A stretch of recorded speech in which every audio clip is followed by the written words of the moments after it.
standards everywhere you go.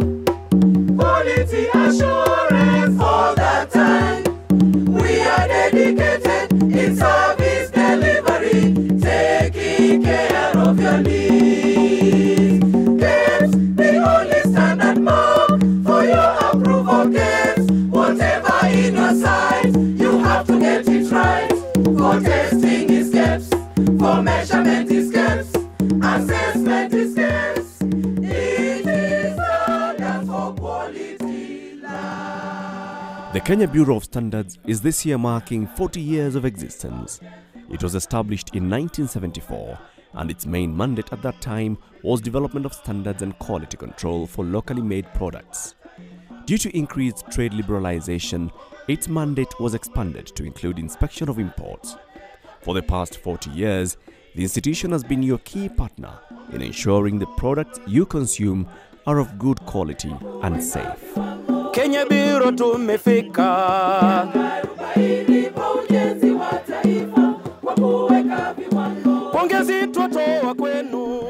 The celebrations marking 40 years of the Kenya Bureau of Standards service to Kenyans took place on Tuesday, the 14th of October this year. The event coincided with the World Standards Day.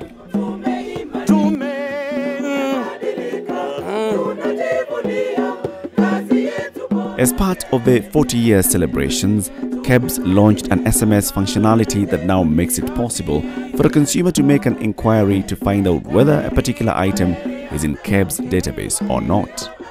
It is a really wonderful product. We urge Kenyans to participate in testing this and give back feedback to the Kebs. So this product is now officially launched, ladies and gentlemen.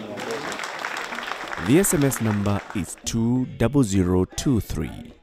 The text should read SM hashtag followed by name of the product or permit number of the product. Papa unichasera niweze kumushinda shetani. Papa unichasera niweze kumushinda shetani. Koi chinko ukiona kitu kiothe turakihana na koi chinka uya tuma SMS kayewa. Ukiona kitu ambaye iko fake unaweza kutuma SMS, ndio kwa maana ukujua unatumia kitu mzuri. We congratulate Kebs as they celebrate 40 years of excellence. The strength of the industry in any country is much dependent on the strength of the standard body in that country.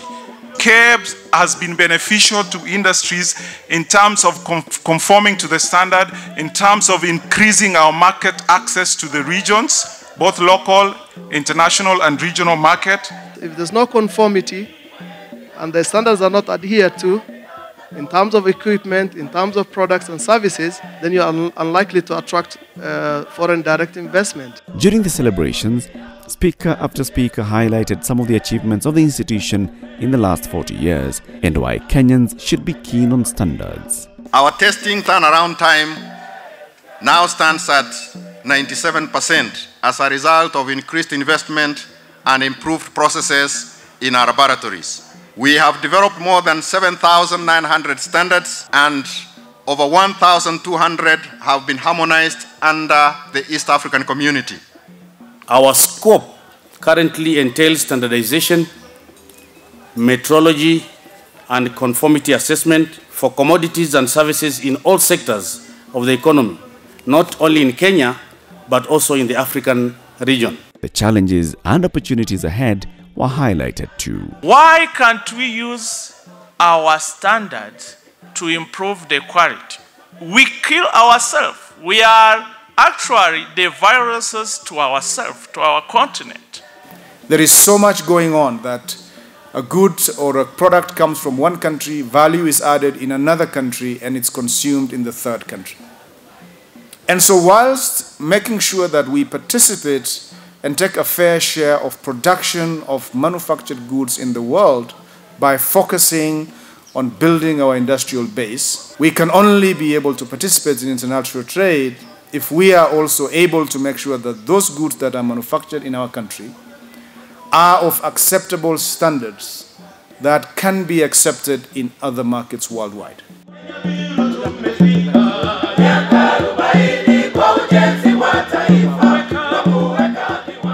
Kenya Bureau of Standards has a team of inspectors who randomly check whether products being sold in the market meet the required standards. We look at how the goods are packaged, whether they are properly marked, whether they are bearing our certification marks. You know, we look for three types of marks. We have the diamond mark of quality, the standardization mark for local products, and the import standardization mark for imported products. It has to have at least one of the three. When we find that a product does not comply, then we follow up with the management of the outlet to know the channels through which they got the product into the shelves. Mama, hata mimi nimekuja na shida kama hiyo. Shida gani? Bwana, naelezea mama, bwana pia tumenunua hapa mafuta ya kupika. Tumeendesha usiku mzima mpaka dakika. Hizi vitu zake anaekea watu hapa. Inaonekana hizi vitu zime-expire na ndio anakuja kutuuzia. Kwa wananchi wote ukienda pahali ushuku kitu. Ndio. Kebs wameanza toll free line, namba ya simu ambayo bila malipo. Wewe. Ni vizuri. 0800. 0800 22 13 50. Ukipiga hiyo, unaambia kuna mtu mwadai kama huyu. Tayari mnaona sheria. One of the sectors that has been adversely affected by dishonesty is the liquor industry, which has in the recent past seen an influx of illicit killer brews. We haven't given them our S-mark, they haven't come to us. So what do? They will steal our S-mark. If they haven't stolen our S-mark, they will use used bottles which have our S-mark. There is not a single person whose product we've approved that has harmed any Kenyan. Kebs alone cannot be able to deal with those individuals.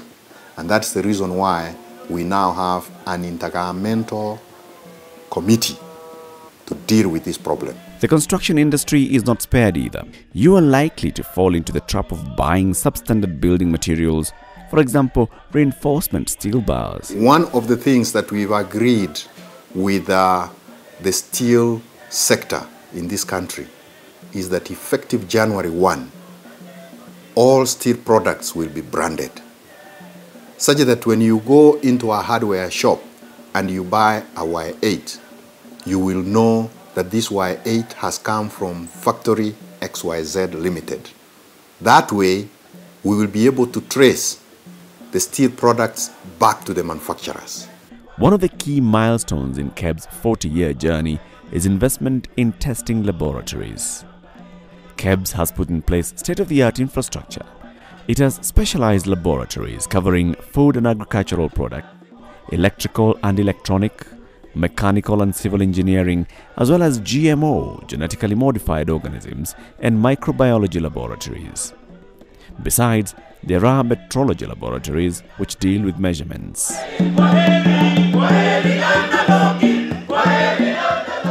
These are products that have been brought for private sampling.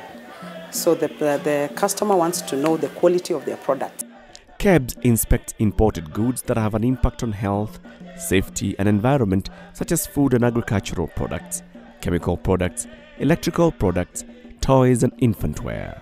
The action now should be focused at the county level.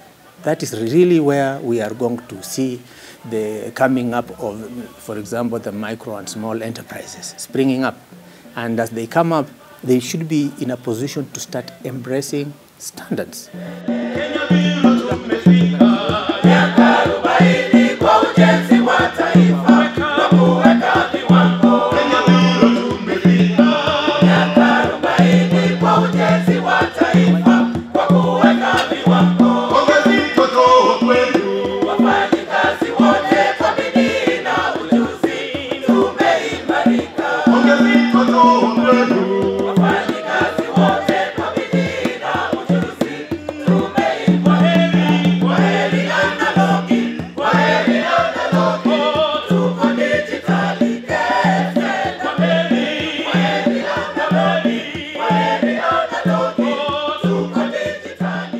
We are today, one of the top, standards body on the continent of Africa that is providing a lot of lessons and training to a lot of our neighboring countries for people to actually come and learn from. From having just 4 employees, the Kebs family now boasts of over 850 members of staff. Kebs thrives on the teamwork of a highly motivated staff force who enjoy a good pension scheme and training opportunities. I was employed at Kenya Bureau of Standards in 1981, so I have done about 34 years right now. I came to Kenya Bureau of Standards as a little girl. When that time we were using typewriters as a typist. I have been given an opportunity, I have trained until I got my degree in business administration.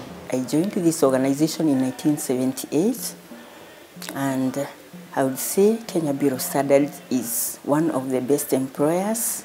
I'm glad to have worked with them for that long. Since I joined the Bureau, I've seen it grow from one strength to another. Apart from our government, which has done and invested a lot of money in Kebs, we've been receiving a lot of support from other partners.